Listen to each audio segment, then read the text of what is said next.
So firstly, a really warm welcome to you all, and a particularly warm welcome to Heather Holden-Brown. And thank you so much, Heather, for joining us and giving up your time. And it's incredibly kind. Pleasure, and pleasure. Thank you. And I'm very, very appreciative. So thank you. Also, a warm welcome to Tyne, who's coming in from New Zealand. What time is it, Tyne?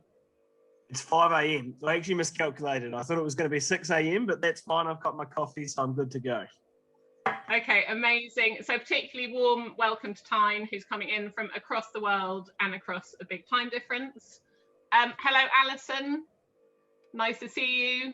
If you just unmute yourself, Alison, that'd be brilliant. Mum, can you unmute? can you unmute yourself? Thanks. Sorry. So, in terms of, firstly, so welcome everyone. Welcome Rosalie. I hope I've said hi, Sherry and other students. Very lovely to see you all. So I'll just give you a little brief outline of what we're going to be doing today. We are talking to Heather, a literary agent, a brilliant literary agent, and also editor, former editor and publisher. And we're going to be talking to her about a sort of desert island book. So a book that she's loved and that has had a big impact on her. And I'm going to share a bit of writing from that book so everyone can have a good sort of conversation and chat about it. And then we're going to move on to talk about Heather's career, and hopefully for those who are interested in getting work out, or for those who are interested in pursuing a literary career, Heather has a wealth of experience to share with us, and tips and advice. So the second half of the hour, we're going to move away from the book and further into the sort of nuts and bolts and excitements and challenges of Heather's career. So that's how it's all going to work. As I say, I'm going to share some of the text with you so we can all have a chat about the book that Heather's chosen. I realise some of you probably haven't had a chance to read it. So a very little bit about Trading Tales. This is the inaugural event. One day I'd love it to be in a room, although Tyne wouldn't be able to come, so that would be sad. So there are some pros about doing it online. It was conceived during a very sort of bleak January about 5 or 6 months ago, and I thought, oh, wouldn't it be nice to sort of do something slightly affirmative and get people together? And so in the midst of a very sort of bleak January, we had this idea and we put it together. And what I'm really wanting to do is get excited about books. Everyone, you know, I'd love to hear the books that have sort of impacted on your lives.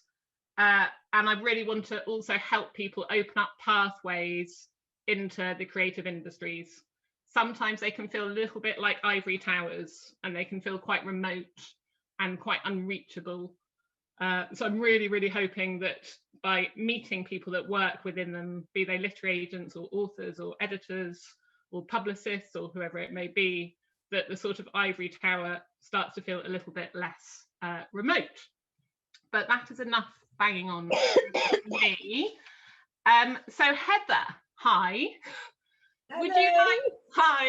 Do you want to say a little bit about yourself, and then I'm going to fill in a few little things that I've written down. Do you want to just introduce yourself to people? Yes, absolutely. Hello, and honestly, it's great to be here, and thank you very much indeed for inviting me, Kate.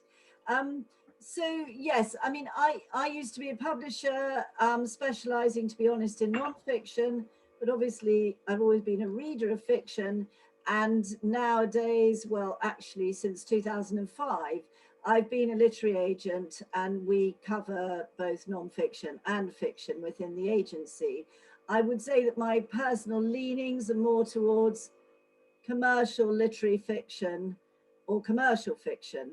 And I suppose part of that reason is because when you work in the business, you really care about things people write actually getting to the page and being available to people. And obviously now it's not just the page, and there's a lot of ebook fiction publishing going on and so on, but I mean, you will all know about that, although I'd welcome any questions that anybody's got.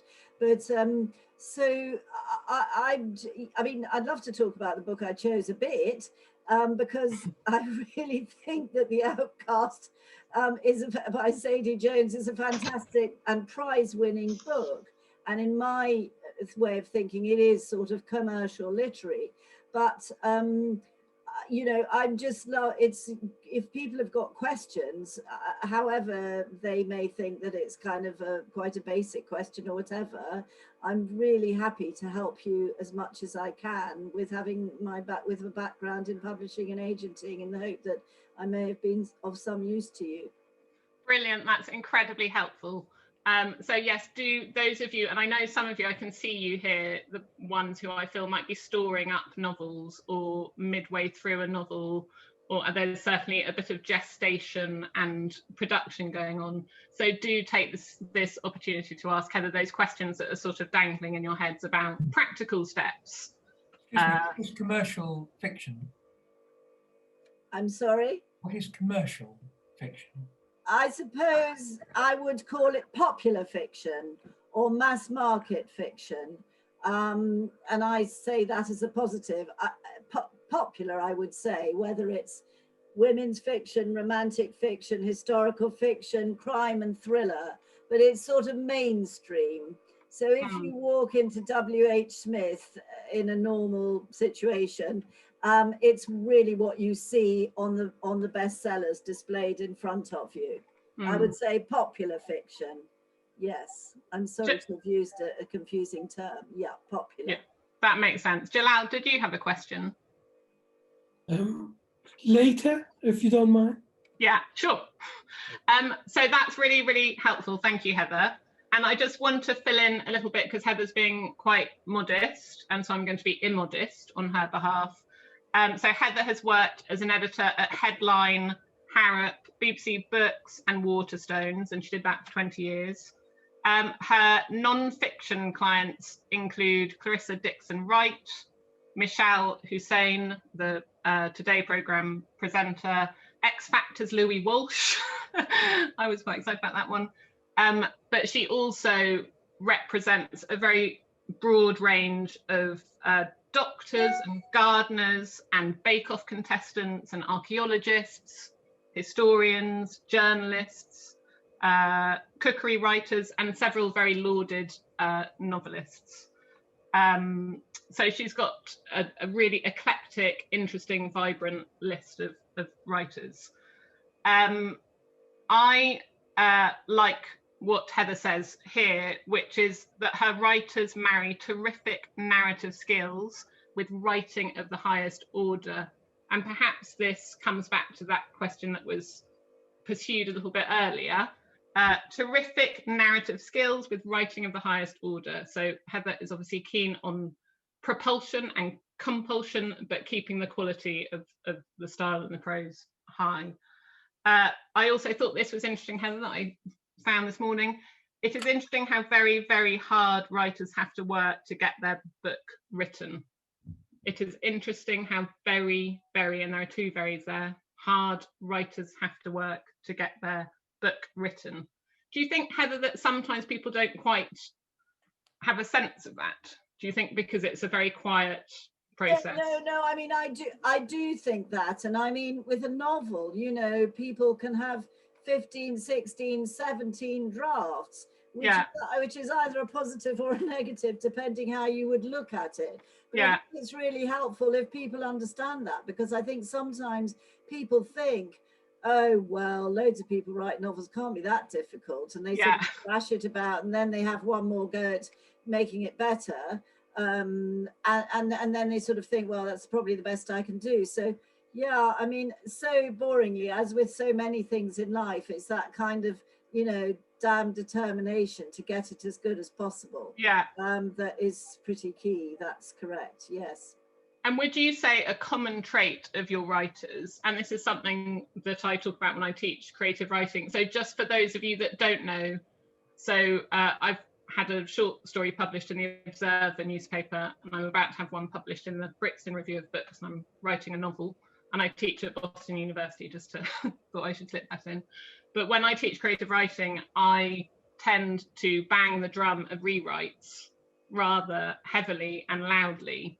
And it's helpful to hear someone who has a lot of experience hearing about writers' process say that that is something that really does tend to happen. So would most of your novelists, Heather, be rewriting extensively? Would you say that that's a common? Yes, I mean, obviously it slightly depends what their experience is, of course. Yeah. But Yeah. I mean, yes, if you were a first-time novelist, it would, you know, the double-figure drafts would be not at all surprising. And quite honestly, I mean, we've all heard interviews on the radio and read writerly interviews and so on. And I'm always amazed, actually, how really highly experienced people always still say, I think probably the two things they say is that, and they say, I mean, you all look very organized and orderly people, so you don't need me preaching to you about this kind of stuff. But the other thing that I think always gets said is that a routine is good. And I mean, I'm not sure I could write a novel to save my life, so I was a bit embarrassed pronouncing on these things. But I think that when you are writing a novel, if you can do a little bit every day, and sort of be rewriting the next days in your head while you're going around the supermarket or whatever. This is quite a good thing, even if one only writes a few hundred words every day. And stuff. I suppose those, to my mind, would be the two sort of particular things. Yeah. Really helpful, very helpful intro. Right. So we're going to move on to, so Heather's about to trade her tale with us, which is this. Has anyone read it by any chance? It's The Outcast by Sadie Jones. So it's a great page-turning, subtle, really, really affecting novel, I would say. There was a bit in it I almost couldn't read because my gut was sort of completely stretched to bits. But it's a really, really, it would be a great sort of holiday one. You'll whiz through it. You can't put it down. But there is, I think, a lot of depth and subtlety to it too. So what I think we're going to do now is we're going to share an extract from it. And then Heather's going to talk a little bit about why she chose it. And then hopefully if anyone wants to come in on the extract, that would also be really, really useful and beneficial for everyone. So I'm just going to, hopefully everyone sees this. Shout if you can't see it. And Heather, if you'd like to read, that would be brilliant. So this is an extract. The first extract is from the beginning of the novel. And it features the main character, who's a man called Lewis, or a young man called Lewis. And he's been locked up in prison for 2 years, and he's coming back to the village where he grew up. And then the second extract, we jump forward a little bit. Although actually we jump back in time to see a younger version of him coping with a big trauma that he has witnessed and that becomes very central to his life. So Heather, I'm really looking forward to hearing you read from The Outcast. So yes, this is Sadie Jones The Outcast, and one of the reasons I chose it actually because it is a first novel, and it is a very accomplished first novel, and also won the Costa First Novel Prize. August 1957. There was nobody there to meet him. He stood in line behind 3 other men and watched them get their things and sign the papers and walk out. And they all did it just the same way, as if you couldn't choose how to do a thing like that after all the time you'd been waiting for it. It made the same man out of all of them. When it came to his turn, there were only the clothes he'd been in when he arrived and his wallet and cutthroat razor. They made him sign for them and for the postal order his father had sent. And he was put to get changed in a side room. His clothes didn't fit him properly anymore. The trousers were an inch too short, and the arms of the shirt didn't cover his wrists. And then, as Kate says, we move on into the sort of body of the book. Lewis was standing by his trunk with the porter. That was Lewis who's the character which was introduced at the beginning. Lewis was standing by his trunk with a porter, and a man Gilbert thought might have been one of his teachers. And when he saw his father coming towards him, he ran into his arms and clung on to him with small, strong hands. Gilbert felt the tension of his body and the heat of it through his coat, holding him. He took Lewis's hands firmly and took them off him and pushed him away. None of that, he said, not looking at him. Time to go. It took an hour and a half to make the journey to Waterford in the car, and Lewis fell asleep, with his cheek leaning on the passenger door. Gilbert steered the car through the blue, cold evening. They stopped in front of the house, and Gilbert turned the engine off. He took Lewis's hand. "Come on, little chap, wake up," he said, and Lewis woke up. He looked at his father mistily, and then at the house above them, and Gilbert saw him gradually come back into himself. He saw the moment between the not knowing and the knowing as he woke, and he recognized it because it was how he felt on waking too. He wanted to obliterate it. He wanted to take his son's head in his hands and crush the feeling from it. He wanted to hold him hard and kiss him and make Lizzie come back to them through loving him badly enough. He wanted to hide his face and never think of it again. "We're home," he said. "Out you get. Jane will have supper for us." Through the Christmas holidays, Gilbert took the train to the office as he had used to, and spent most nights at home so that things would seem more normal. He never mentioned Elizabeth, and Lewis, responding by instinct, never mentioned her either. The silence around her memory became brittle and dangerous, and neither dared break it. It had been both a good thing and a very lonely one, that at school too, almost no one ever mentioned his mother. Working and doing normal things was all right, and he developed a technique for going to sleep, which worked even if his nightmare woke him up. He would imagine he was in her wardrobe, in her bedroom where he'd often played. It was very easy when he was tired to put himself there, on top of the shoes with the smell of lavender and wood, and the material of her clothes very soft in his mind. Then the water that filled his head would sometimes drain away and he'd be asleep very quickly. The first night home from school, alone upstairs and getting ready for bed, he went to the door of his parents' room, not to go in but to look, but the wardrobe wasn't there, just the empty wall where it had been. Lovely. Thanks so much, Heather. No. I was right in there again. Oh, well, thank you for saying that. Yes, I mean, gosh, you know, enjoying books and reading is such a totally objective and personal thing, but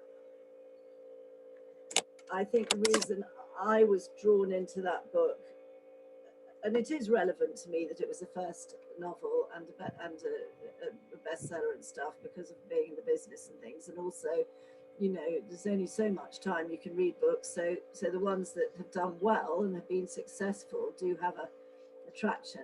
But I think for me, it's a very good example. I mean, listen, these all things are so objective. I really don't want to be preachy about it, but for me, I like the fact that it was set in 57 and onwards after the war, and that I mean, it took a bit of time to work out that it was about a young man who was being released from prison.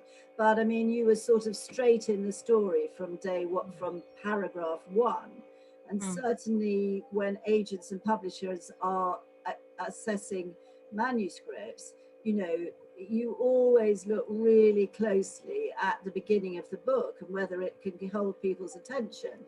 And, you know, sometimes people write to you and say, oh, I've actually, just to warn you that, you know, Rebecca doesn't come into the story till chapter 4, but it's marvelous when she does. And you think, well, this doesn't sound good because Rebecca sounds like she ought to be in there on the first page.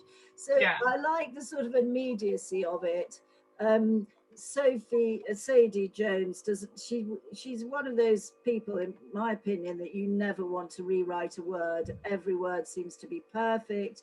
Every word is thought. Goodness knows how many drafts she did, but it's sort of taut and tight and tense, I suppose. And obviously, without giving anything away, it may or may not have been obvious. I'm not quite sure. It's difficult to know.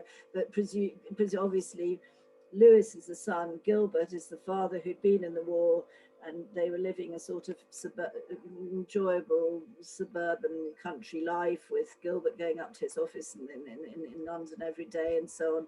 And then this terrible tragedy happened of the mother dying suddenly, in a very horrible way, which Kate was sort of alluding to earlier. So suddenly you've got this whole sort of change of household. And I mean, the second bit that I read, which Kate quite rightly chose, I think, there's a phrase, as all of you will know, in writing, about show not tell, and I thought that is a very good example of that. You know, he you know, hang on old chap, you know, when Lewis was sort of hugging him, and then, you know, it was just sort of just those little things. I won't stop to look at it again, but there were several things in there that, you know, they because, you know, he showed rather than told what people's emotions were, and what was happening in the story through just indication of someone's behavior rather than actually spelling it out. And I mean, this is something that writers terribly understandably find hard to do, is to show not tell. And I think that this is a good example, and then right through the book, I think that is something Sadie is very good at. Was anyone particularly struck by a phrase or by the feeling of it? Did it make you want to read on? Did anyone, was there anything that particularly jumped out at you as Heather was reading, particularly? The immediacy at the start, the first paragraph. Yeah. And I think that's a really good word to land on, Derek, because the narration is incredibly immediate. And it's interesting hearing, you know, a very experienced literary agent talking about that being perhaps an important component of writing. You are absolutely at the kind of front of the story throughout, and you're very, very close to the characters and how they feel and what they're thinking. And she's brilliant at sort of flitting and hovering between different characters' minds. And she does it with this real sort of elegance and this real sort of light touch. She just moves between about 10 characters with complete sort of fluidity. It's quite remarkable, actually. And the other thing that I think is really, really great about it is that it's very compelling. You could read it on a beach with your children running around screaming, or someone sort of, you know, whatever it is, trying to make you drink Pimm's or whatever it might be. So you could read it in a bit of a hubbub, but it is quite complex. So when the characters feel things, they often don't feel the obvious thing, or they might feel one or two, three things at the same time. There can be multiple layers of kind of different emotions. And I think she's particularly good at capturing the sort of nuance and complexity of kind of emotional experience, actually. I think that's particularly good. I agree. Is anyone here trying to write something which perhaps falls into this category of fiction? Or does anyone read this type of fiction? Does it feel familiar to you? Is another novel sort of jumping into your head? I think it's compared to Atonement a little bit, this, Ian McEwan's Atonement. So it's not far off in terms of historical period, and some of the content's not far off. Is anyone trying to write something a bit like this? Fine, what would you say? Would you say your novel is trying to sort of straddle something literary, but also something that's going to be pulled off the shelf? I think I've been doing a master's for the last 2 years, actually. So my head has been in textbooks, which has been awful. So I've been listening to the literary side of things, actually. I think mine is a little bit different. It's a a little bit more sort of fantasy based. I quite enjoyed the descriptions of that, and just sort of almost immediately being in the scene, which I think sort of Heather alluded to. So mine's a little bit different, but I quite enjoyed that because it's a little bit different to what I normally read as well, particularly after years. So it sort of got me right there, really. And is anyone writing something, and is there a little perhaps bell going off in their mind thinking, ooh, she's right in there and she's grabbing you quite hard by the scruff of the neck and she's pulling you along? Is there anyone who feels that is something that they could take on board? Because I think it is, and particularly now with the sort of panoply of distractions tugging at people. Do you think that, Heather, that there's even more sort of pressure on writers to kind of keep their readers close to them because of all the sort of potential other things they could be dragged away by? Yes, I mean that probably is true. I mean, yes, I mean, looking back over the years, not just thinking COVID or anything, I mean, I think there is definitely a feeling that people have less and less spare time and want to be often transported into another world, although that's a slightly different point, and that actually short books can often be more attractive, particularly often when you're reading on a Kindle or whatever. I mean, I would say for a novel, you can be as little as 80,000 words, or maybe even less if it really works. And when people say, oh, I've written 140,000 words, I do actually, quite seriously panic, because that is probably too long, and it probably just means that it all needs a good cut down. And probably it should be 100 or 110 or something if it's more of a sort of saga or a more complicated story or whatever. Yes, I think it is. That is true. I agree. Yes, I think that makes sense. Yeah. Okay, so we're going to that's the novel. I really loved it. I really recommend it. You will not be able to put it down. It's harrowing at points, it's warm at points, and she's not a client, is she, actually? So neither of us have interest, just to make that clear. I wish she was, otherwise I'd be lying on a beach somewhere, I hope, if it's possible. No, I think that the other thing is it is a portrait of an era.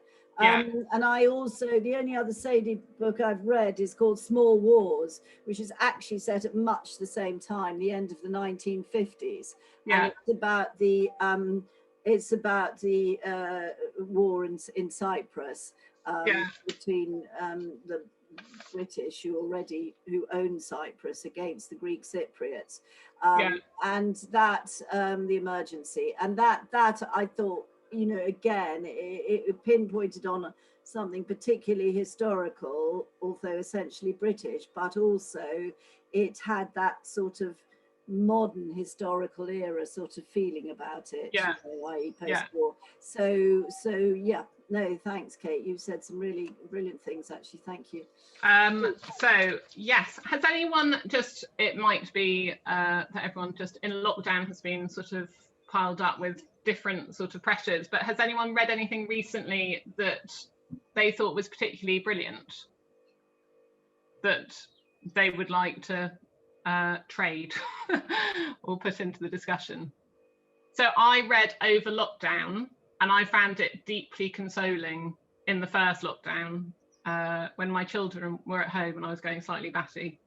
The Eleanor Ferrantes, and I don't know if people know those. So they're a saga set in Naples, in which you get the story of a friendship from a very, very early age through to its kind of culmination as the women reach maturity. And I found those absolutely compelling in a very different way to Sadie Jones. They're sort of slightly bizarre in places, sort of big, long philosophical rants, and then melodrama and soap opera style sort of narration. But I really, really enjoyed them. And I think part of the reason I enjoyed them was because it was a world where people were allowed to hang out in cafes and families were jostling with other families. And it was this society that was, with all its flaws, functioning in a way that we weren't during COVID. So that's one that I would recommend as something I've enjoyed recently. Right, now we have a lovely sort of, how long we've got, 25 minutes left. So I think we should open up the floor and get a few questions going for Heather. So bearing in mind she's worked in publishing and for the last 15 years or so as an agent, would anyone like to begin with a question for Heather? Has anyone got anything specific they'd like to ask, any help that they'd like particularly? Do put your hand up and give us a shout, and we'll try and get round to everyone. It'd be really great if we could involve as many people as possible. Is anyone writing crime and thriller, for instance? Anyone writing in that genre at all? I am, yes. Abby's writing a really brilliant. So Abby, you were around, was it about 2 years ago that we worked together? I think it was, yeah. And Abby's writing this very brilliant novel, and the beginning has totally stayed with me. And I mentioned in an email to Abby recently that I was reading another story and then I had this vision. Basically, Abby's novel begins with a hand falling down a canopy in Argentina, is it? And it's a cut-off hand. And then you get this waiter not knowing what he's going to do with his cut-off hand. So yes, would you call it? Would you call it? Is it a thriller, Abby? It's kind of a detective story rather than a thriller. There are some thrilling elements in it, I hope. But I have now reached 88,000 words, so I'm reaching the danger zone for too long, I think. And have you done what Heather suggests? And I spend quite a lot of time in my other job with editors and writers that often serve as editors as well as writers. They often have sort of two roles, and they will absolutely reiterate what Heather said about the vital importance of cutting, compression, cutting back. How much cutting back have you done, Abby? I was kind of editing as I went along, and now I just, because I've not had a very productive pandemic in terms of writing, I've just decided that I need to focus on writing the story. And then maybe cut afterwards. But I really enjoyed in that section that you read the bit where the boy falls asleep against the window of the car, because I realise this is ridiculous, but I have an absolutely enormous problem with getting people from one place to another without just going into so much detail, and it drives me around the bend. So that was quite inspiring. And also honest. You know, that does happen, doesn't it? A young child would do that. So it sort of makes sense. And so do you mean, Abby, that the journey, that there's sort of purpose to the journey? Do you mean sort of making something from the journey in a way? I just mean making journeys short without feeling like you're missing things out. I just feel like I struggle constantly with getting from one place to another and going in and out of rooms. I feel like my entire book is people on public transport or going in and out of rooms. So Abby, can I just ask you a couple of quick, have you got a title for this book? I do. It's called River of Silver. That's a nice title. Because an awful lot of stuff in publishing is about, I'll think up the title later. And actually, I think it's really good to have River of Silver is interesting. It's immediately intriguing. And when you say it's a detective story, I mean, is it part of a potential series? I mean, is there a detective who will repeat into a second and third book, or am I being too simplistic there? It could be part of a series. The detective, it's kind of an odd couple pair with the detective as a young woman who's a journalist, and the waiter who works in the cafe who finds the hand is an elderly man. So they kind of team up and try to uncover corruption in high places. It sounds, I mean, I'm not sure I've quite got my head around the hand, as it were, but I mean, overall, I think that sounds really promising. And I like the fact of them being a pair. That's interesting. And I'm sure you all know this, but an awful lot of publishing shortcuts are that, you know, X writes like Y. So when Kate said earlier, you know, The Outcast gets compared to Atonement and stuff like that. Is there a writer that you, or a series that you would compare yourself to, you know, aspirationally? Because that's a very helpful thing actually for writers, but also for agents and publishers. You know, is it in the genre of whoever? I don't really know. I'm a huge Agatha Christie fan. Oh God, if it's in the genre of Agatha Christie, let's do it. Sounds good to me. Yeah. I often find that when I ask, when in our creative writing groups, I tend to ask, I get a little bit like the question I asked you, Heather, about, you know, a novel that's been very important to you, and students tend to come up with something that is not utterly dissimilar to their writing. No. You know, something, the novels that really sit with us and that keep coming back to us and that we return to again and again tend to be the ones that in some ways feed in or sometimes flood into the work. So it's a useful thing to think about, I think, which are those big books in your life and how is that kind of perhaps impacting on what you're writing. And I think often there's a kind of, in perhaps a messy way and an unconscious way, there are sort of interesting crossovers there, I think. I'd love to know, Heather, so I was thinking about, before I published my short story, I worked at United Agents and PFD in my 20s and 30s.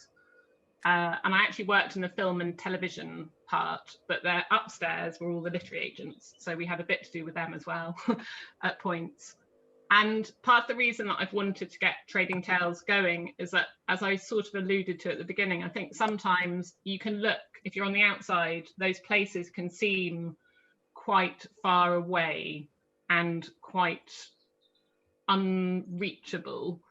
So I think it'll be really helpful to talk about agenting and actually what happens and the kind of nuts and bolts of it for those of you that are thinking about getting into a career like agenting or publishing, or wanting to get that novel onto a desk. Hopefully talking through what Heather does will make it seem a little bit less foreboding at points or sort of intangible. So Heather, can you tell us a day in the life? A day in the life of Heather Holden-Brown at HHB with your lovely colleague Ellie, who I know is very kind of integral to what you do. Yes. Tell us how it works and what your day is made up of and what you're doing, and let's try and demystify it. Just sometimes I feel like it can feel very kind of like its own little world, the literary and agenting world. So hopefully we can sort of humanise it a bit. No, absolutely. I might turn it around a bit and not quite do it as a day in the life. Yeah.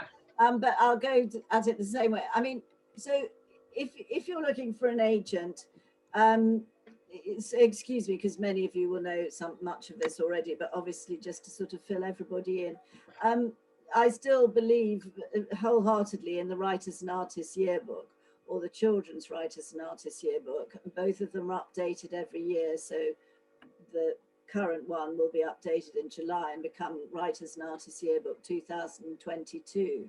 Now, these books are, let's just concentrate on the adult, but they are an absolute mine of information. I mean, the contents page is quite extraordinarily informative, but the two things that they have within, which are really important, are a chapter on UK agents and a chapter on UK publishers.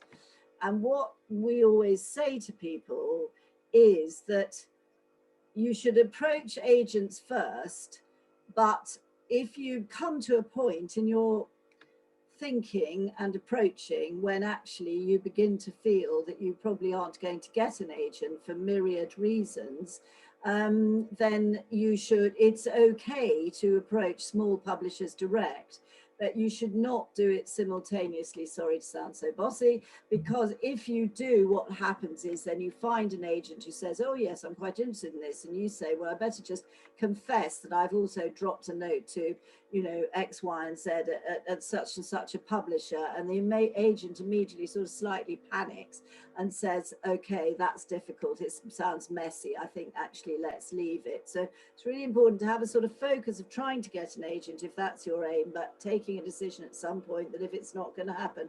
There are lots of smaller publishers, some of them just e-publishers like Canelo, for instance, that you can go to direct, and obviously also the self-publishing if anyone wants to ask me about that. I mean, my email address is heather@hhbagency.com, heather@hhbagency.com. So if anyone needs to email me afterwards, that's very fine. And so, you know, so when we receive, I mean, we get approaches, but actually we also go out and look for people. And I mean, there's some real classics. I mean, Helen Fielding, the books of Bridget Jones. I mean, she started writing about that in The Independent. She started doing the columns of Bridget Jones, and an agent saw them, and Helen Fielding had actually already done a book, but the agent saw them and thought, oh, she's good, like this Bridget Jones, and look what happened in the end. So agents do go out and be proactive as well.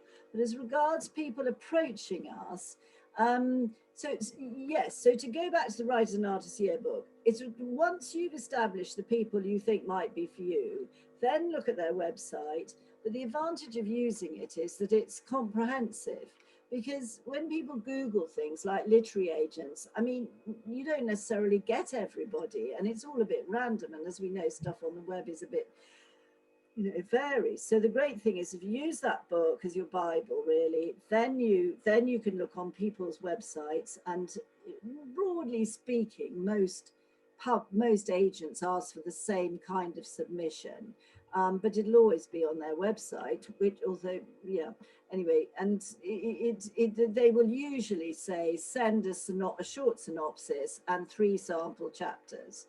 And that is why it's so important, that because it's for twofold. One, they want to be able to deal with the submission fairly quickly, because I'm very conscious that it's not speedy and most of the time. And secondly, that's why the beginning of the book is so very, very crucial, because that is probably what that's what they will judge on. And great thing is to have just one attachment, because people aren't mad keen on approaching on doing, you know, opening attachments from strangers.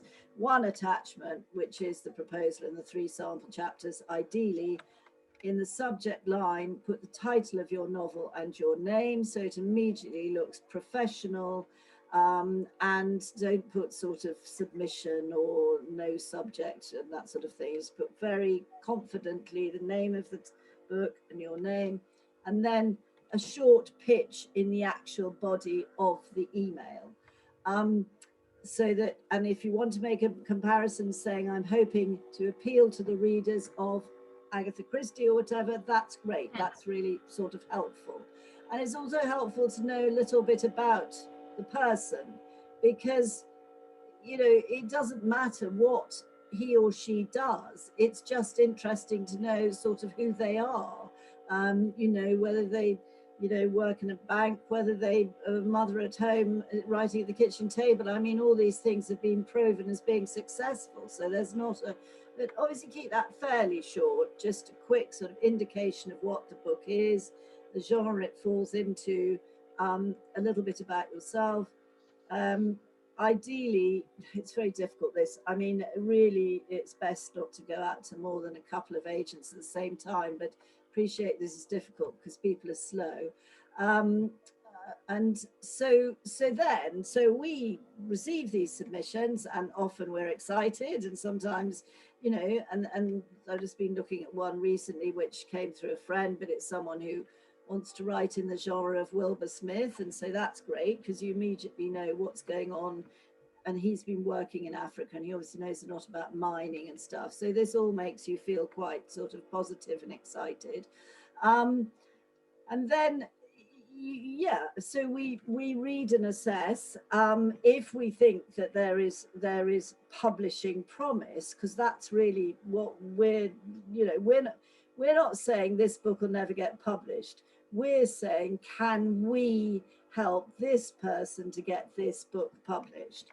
It's a personal opinion, other agents would often feel differently. But if we really like it, then we would say, can you please send the whole manuscript? And then if we take the person on, if they wish to be taken on and we wish to take them on, we have an author agreement that shows that the 15% of the commission comes to the agent. And then you start working on the whole thing with them to get it to the point of being able to submit it to fiction editors. And so, I mean, what I would just say one other thing about what agents are looking for. Ideally, I mean, there are so many stories, if someone's told me that Mary Wesley started writing in her 60s, 100 people have said it to me, and Mary Wesley was absolutely wonderful. So of course, all these rules can be broken, but in an ideal world, what an agent is looking for is somebody who will write several books for them. And in an ideal world, as I say, that they would be in the same genre, because it is quite difficult to be part of a launch of someone who is, for instance, a science fiction writer, who then says the next time round, actually, I didn't really enjoy that. I'd rather just do a spot of historical fiction or a spot of romantic fiction or whatever. I mean, it's quite difficult. This is what agents and ideally are looking for, and if they think perhaps the person is a one-book person, doesn't mean they won't take them on, but they will look at it in a slightly different way, because it's not someone of 30 who's going to do 6 books in the next 12 years or whatever. That's the ideal, I suppose. And then the other things in the daytime, yes, the famous networking lunches. We all love a lunch. Haven't had many of those lately, unfortunately. But we do, of course, do a lot of reading, a lot of researching, a lot of looking on Amazon, a lot of looking in bookshops, which is much preferable to Amazon, really, or other online stores. We do contracts. We're doing negotiation. I mean, that's my. I suppose one of the nice things about my job is that there's a mix of stuff, because you can do so many different things in one day. And also, we're always dealing with a lot of detail, actually, particularly at the moment when with lockdown and everything, stuff is not always going as smoothly as it would. So it should, or you hope. So, we'll be on to a publicity director to say, look, X hasn't got enough publicity. How do we deal with this? But not just sort of accusatory, but actually trying to see how we can all work together to solve some of these problems. We try to be quite team-like with the publisher, because we're all on the same team. I think that Rosalie McFarlane was rather a high-powered person at Littlebrown. Am I right, Rosalie? I think you were. Years ago. Yeah, I don't want to expose you, but I think you are. It's an unusual name. Rosalie, am I allowed to ask you what sorts of books you published or continue to publish? Were you publishing fiction or non-fiction, or what was your remit? Who, me? Yeah, sorry, It was just as you, commercial fiction, non-fiction. Yeah. So it was across the range. I wasn't on the whole. So it would cover the gamut from crime, good crime list, through to Virago and Abacus literary fiction. Yeah. But also quite a lot of sort of solid non-fiction as well. Yeah. Yeah.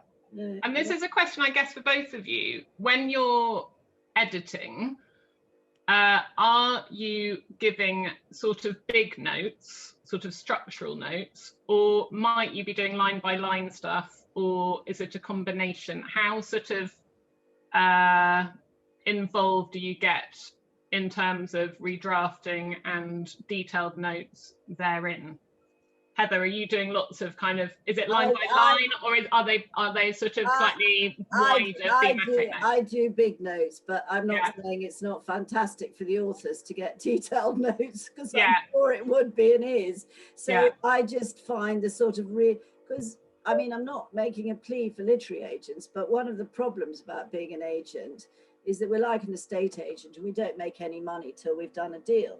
So, you know, all us agents have got stories, you know, coming out of our ears of work we've done, which we never got paid for. Now, I mean, to be honest, I don't think about it from 1 week to the next. But the point is, you have to limit your work to some degree in the early stages, because there isn't a sort of consultancy fee or anything like that. So one has to be pragmatic, sadly, but just realistically, you know. Yeah, but and I suppose you know that the editor will take responsibility for that. So that is passed over when the deal's done. Then the editor will come in and they will focus a bit more closely. They will, and obviously they're also. I'm not recommending any of them. I don't have any connections with any of them, but obviously people will know that there are, you know, there are companies who will help you with doing big readers reports for a sum of money to advise you on what you need to do to sort of help things along. Rosalie, what about Rosalie? Did you have any? Yeah. How did you work, Rosalie? So in comparison to Heather, were you doing quite detailed notes, or were you doing sort of slightly larger structural stuff? Or that had nothing to do with me, Kate. We got the finished book. So you're promoting the finished book. So would you be marketing it, and so you'd be so that stage that Heather was talking about, which is obviously crucial, and Heather was saying sometimes you have to go in and sort of tinker a little bit and improve things. So you're working hard to get that book out there in whatever way you can. That's right. Really, so that's interesting. So in the former life, were you two working together, Heather and Rosalie? Would you have liaised over different authors and worked together? I don't think we actually worked together, but Rosalie is a bit of a legend, it has to be said, so we'll just leave it at that. But you are, Rosalie. But are there things people would like to ask about what they're currently writing that, you know, I might be able to give a bit of advice about? Abby's fessed up with her journeys. I can so see that. It's really interesting, actually. Jalal, did you have a question? Jalal's always very good with his questions. Did you have a question, Jalal? Jalal's a doctor, just so everyone knows. You're muted, Jalal. Jalal's a doctor, and he has been. Have you been vaccinating people, Jalal? Jalal, you need to unmute. You need to unmute. To unmute you. Sorry. Yeah, I was just saying that you're a doctor. Yes. But like Chekhov, also a writer. And tell us, did you have a you had a little question hovering earlier on in the session? Did you have something you wanted to I had a lot of good information that I really loved the session. Oh, that's nice. That's nice of you. Thank you, Jalal. Thanks, Jalal. Yes, Jalal, I have to say, wins the award for the most positive student I think I've ever taught. And actually, it's Jalal, your presence is always greatly appreciated. Thank you. So we've got a couple more minutes. Squeeze them in, guys, because you might not get this opportunity. Otherwise, I'll squeeze one in. Yes, Alison, and then I'll come to Sherry. Let's go to Alison first, and then we'll come to Sherry. Go for Alison. I've just started writing a children's mystery for 9 to 12, maybe 11-year-olds. And I've only got 5,000 words, but I've only been doing it for like a couple of days. And I've got my plot sorted. The question is, how long or how short should it be? So I've got 30,000 words in my head. But, you know, if it's say I was aiming for, you know, everyone's got different reading levels, haven't they, at different ages? So how do you work with it? I'm sorry, this is a very basic answer, but it's a worthwhile answer. So when you go to shops like Waterstones, you look in the children's section and you see the shelf talkers, which break up the ages. Now, you can also find those on Amazon. You have to sort of Google about a bit, but if you put something like children's age groups and stuff. Now, children's agents are very hot on this. So they want you to be absolutely clear which category you're writing for, which age group, and they get defined, because it's terribly difficult, because sort of middle class people sort of say, oh, my child's a good reader and all this kind of thing, and it's all a bit sort of awkward, difficult, confusing, whatever word. So the great thing is find out for sure what, because I'm not sure to 6 to 9, I don't know, I would have thought it might be 7 to 9, but it can be found easily enough on Amazon, certainly in shops, how they're divided up. And then, I'm sorry to be so absolutely basic, but quite honestly, I would just go into the library when it's open, or buy some books and just literally work out. I mean, I'm sure that would all be in the Children's Writers and Artists Yearbook, but I mean, literally just look at what other people are doing, because that'll be right and correct and appropriate.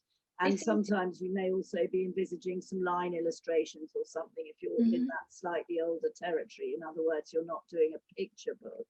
And I mean, you know, but I think, to be honest, the Children's Writers and Arts Yearbook, I'm sure it would have all that stuff in there, but I would, I mean, that's really sensible to check now so that you know what you're trying to do. The ones that I've read tend to be different lengths. So that's why I was just like, there's one called Lark that seems a lot shorter than like the Explorer, that's much longer.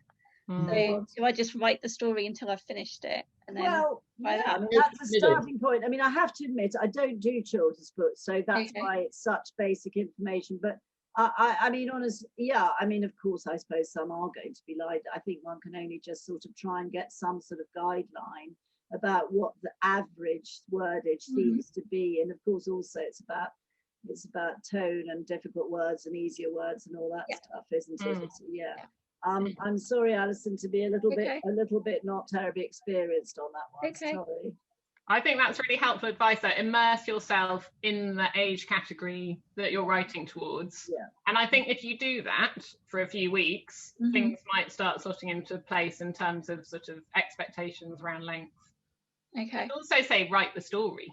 Yeah, that's what I'm thinking. Part of me is being a bit romantic and thinking, don't be too considered about it or too highly rational. Just write the story and get excited about it. And I agree. Get into your characters. That's what I was thinking. I was just wondering if there were like strict rules on it. No, I think that for every rule there'll be someone breaking the rule as well. I would imagine. Exactly. Sherry, you were going to ask a question, and then I guess when you receive a pitch from a prospective writer, well, I guess it's twofold. What are the things that sort of catch your attention immediately and sort of make you sit up a little bit? And do you often find yourself going away and Googling the writer, or looking them up to see if they've published other stuff or if they have a website, and how much of an impact does that make on whether or not you sort of consider exploring them further?